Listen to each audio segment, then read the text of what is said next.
નમસ્કાર મિત્રો, આજે હું એક તમારા સમક્ષ બિલકુલ નવો વિડીયો લઈને આવ્યો છું. આજે જે આપણો વિડીયોનો ટોપિક છે, આજે જે આપણે બોડી પાર્ટ કરવાના છીએ એ છે ચેસ્ટ, એટલે કે જે છે છાતી. તો ચલિए शुरू करते हैं. તો આજે આપણે ચેસ્ટ માટે ટોટલ જે છે 4 એક્સરસાઇઝ જોઈશું અલગ અલગ. અને આજે આ એક્સરસાઇઝમાં આપણને સાથ દેવા માટે આપણી સાથે રહેશે દેવભાઈ.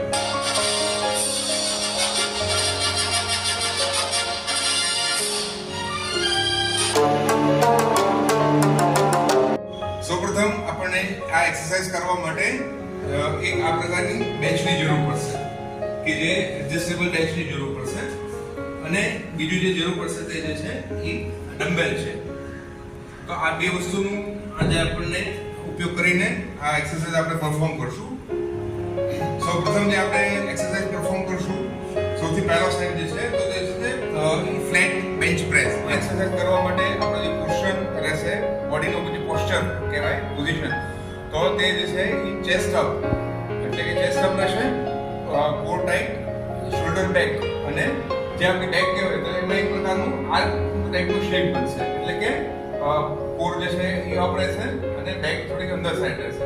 એટલે આ રીતનો એક આખો આર્ક બનશે. અને આ જ પોઝિશન જે છે આપણી, જે આપણે બેન્ચ ઉપર શું શરૂઆતનો પહેલો સેટ જે છે તે આપણે વોર્મ અપ સેટ રાખશું. તો એની માટે આપણે લગભગ 15 થી 20 રેપિટેશન થઈ શકે એટલું જે છે વેઇટ લેવાનું. સ્લાઇડ ક્રોસ રહેશે આ રીતનું.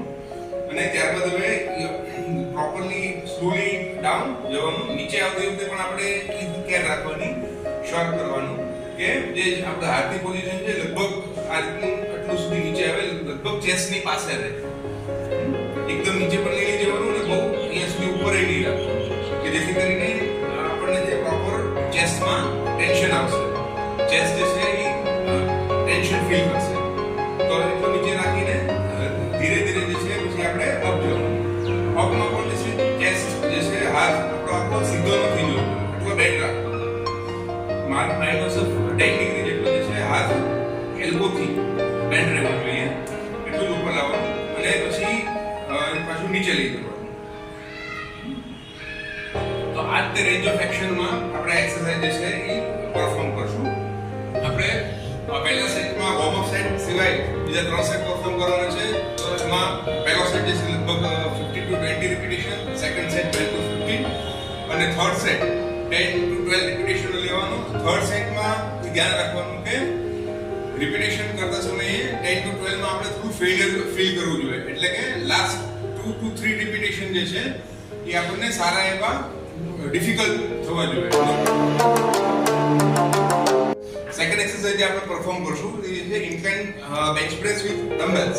આ એક્સરસાઇઝ પરફોર્મ કરવા માટે આપણે બેન્ચની પોઝિશન જે છે એ આપણે લગભગ 120 to 135 ડિગ્રી, એટલે કે લગભગ 60 to 45 ડિગ્રી જેટલી આપણે રાખી શકીએ.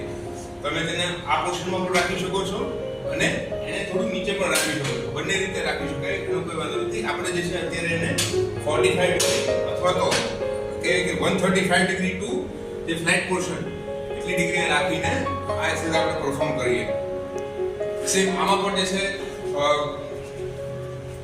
આપણી પોઝિશન જે છે ચેસ્ટ અપ અને આર્ક પોઝિશન, અને એ કરીને સેમ પોઝિશનમાં હાથ થોડા ક્રોસ રાખીને માઇનર, અને આપણે જોવાનું કે આ પોર્શન સુધી આવવાનું છે, આ રીતે નીચે. હા, એટલા.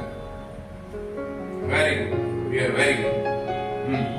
આમાં પણ જે છે રેન્જ ઓફ મોશન આપણે પૂરો હાથ ઉપર નહીં કરી દેવાનો.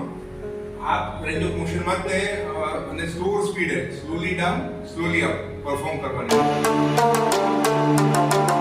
નેક્સ્ટ જે ચેસ્ટ એક્સરસાઇઝ પરફોર્મ કરશું તો તે સેમ છે. તેની માટે આપણે બેન્ચની જરૂર પડશે અને તે છે decline chest press with dumbbell. તેની માટે પણ જે છે બેન્ચને આપણે ડિક્લાઇન પોઝિશન, એટલે કે સૌથી નીચે રાખશું.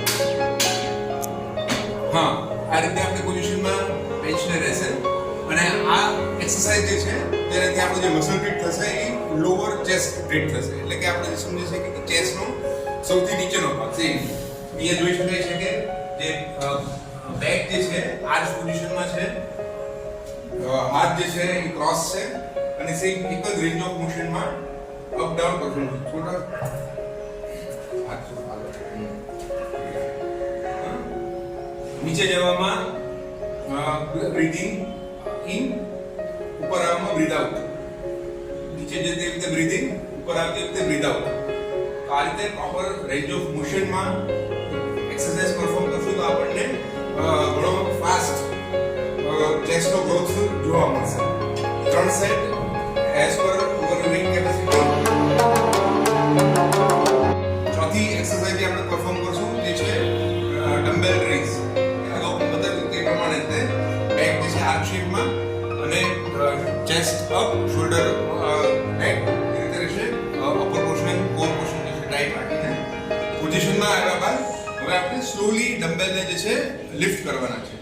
આમાં પણ યાદ રહે કે આપણો એલ્બો જે છે હાથ અને એલ્બોથી કોણીથી માઇનોર સ્લાઇડ 5 to 10 ડિગ્રી જેટલો બેન્ડ રહેવો જોઈએ અને સ્લોલી હાથ લગભગ શોલ્ડર લેવલ આવે એટલો રેઝ કરવાનો અને પગ લેવલે એટલે કે લગભગ આ પોર્શનમાં સુધી જ તે નીચે લાવવાનો અને ધીરે ધીરે અપ, ધીરે ધીરે ડાઉન લઈ જવાનું.